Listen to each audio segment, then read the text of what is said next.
People can argue all day about Marvel versus DC, but for me, there's an extremely clear answer, and it's front and center with the brand new DC Compact comic line. So this comic line aims to take the best stories of DC and publish them in a smaller, more accessible format. I've seen some people saying that this is the perfect introduction to comics and DC as a beginner. That is not correct. Like, it couldn't be farther from the truth. So in this video, I'm not only going to give you better comics to read, but I'm also going to prove to you why DC is inferior to Marvel. Okay, so let's take a look at these essential comics and see why DC Comics ultimately sucks. Okay, so starting off, All-Star Superman. People often hail this as a great story. I haven't read it yet, and I don't intend to. I absolutely despise Grant Morrison, and the only Superman that ever looked good to me was John Byrne's version. Next, American Vampire by Scott Snyder. This never appealed to me. Scott Snyder could never write, and this having a spot in the best stories of DC makes no sense. Finally, next, we have some Batman. So first we have Hush, which I understand why people don't love it, but personally, I think the art is great, and it is essential if you're a beginner comic reader. And then we also have The Court of Owls. I don't know if this is just me, but I'm absolutely sick to death of hearing about The Court of Owls. I don't care anymore. Just shut up about it. As I said earlier, Scott Snyder is a terrible writer, but more importantly, a terrible Batman writer. Think about other writers' versions of Batman.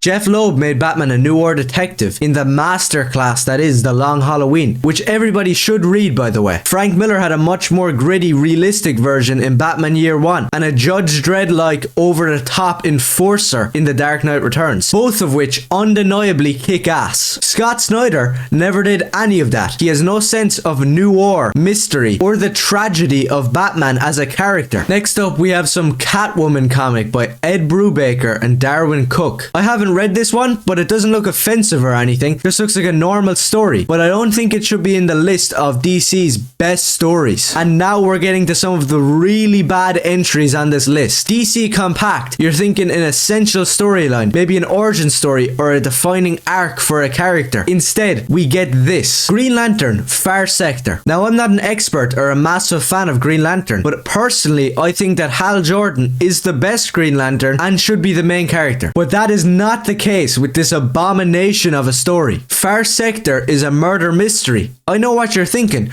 Oh yeah, this sounds good. Could it be the badass Hal Jordan solving this case? Nope, it's just some token black girl with the stereotypical stupid haircut. For God's sake, just look at some of this art. Sci-fi is meant to amaze people. It's meant to show you an entire different universe. But all I see in this comic is a bunch of gay-looking black people who are probably racist. If I wanted that, all I had to do was look in the comics community of Twitter. Oh yeah, one more thing before we move on. Who actually wrote this story? Let me just have a look. Of course, it's some massive fat black woman who hates white people. I don't care how many awards you have or how many Redditors are supporting you. Nobody knows who you are, you pig. Screw you and screw comics like this. So far, the DC Compact comic line sucks badly. Anyways, moving on. Next, we have a Harley Quinn story, which is written by Paul Dini, which I do respect. But for me, Harley Quinn as a character is meaningless. Batman the Animated Series is a masterpiece, but I don't think we really need Harley Quinn. Like,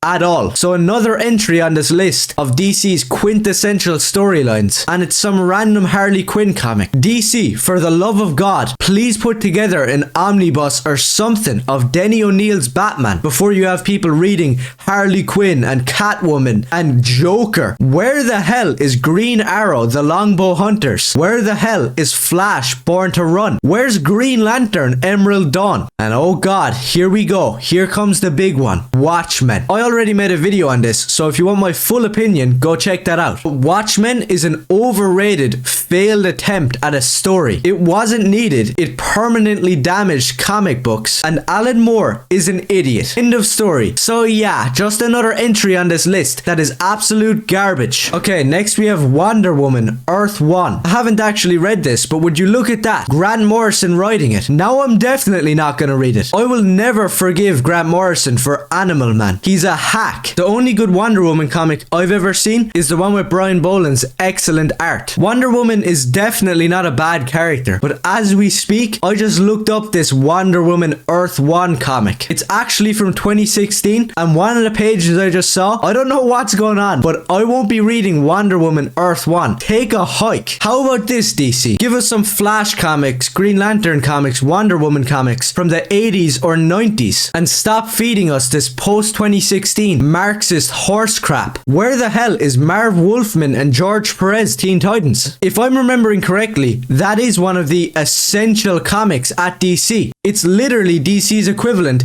to the Uncanny X-Men. That legendary run obviously isn't good enough to beat Far Sector with its ugly black women, and it obviously isn't good enough to beat Wonder Woman Earth 1, where instead of looking like Wonder Woman, she looks like a deviant art gay drawing. Then the cherry on top, when I'm done reading all of those essential comics, I get to read Watchmen and be told I'm a fascist and that superheroes aren't actually cool. Thanks, DC. Don't listen to anything that people tell you. This is not a good start for any beginner. If Marvel put together this list, you'd have way better comics. X-Men, Spider-Man, Daredevil, Wolverine, Iron Man, Avengers. I can go on all day. Marvel has always had the better writers and better characters in general. And this is why the based comics legend Jim Shooter chose Marvel over DC, because DC was too immature and goofy. There isn't even an argument here. Marvel is just better. So these essential storylines from DC actually all suck, and you'd be better off reading Marvel comics from the 70s, 80s, 90s. Even obscure Marvel comics are better. Go read some Moon Knight or G.I. Joe, and it's ultimately better than any DC comic. So as I said before, screw DC Comics and screw anybody coming after me, because I actually have the balls to call this crap out. Reject Scott Snyder's terribly written Batman. Reject ugly, sassy black woman Green Lantern. Reject lesbian Wonder Woman. And especially stick up your middle finger to Watchmen with its boring Marxist deconstructions. And yeah, you heard me, not woke. I don't use the word woke. It's Marxism. It didn't start in 2016. It's been around since Stalin, Lenin, and Trotsky, and it's still going on today with these nutjobs who worship Marxism. So all in all, I think we can say that DC Compact is pretty self-explanatory, because if you look up the actual definition of compact, you'll get many different meanings, but one perfectly describes the writers at DC: dense. And if you have a problem with what I'm saying,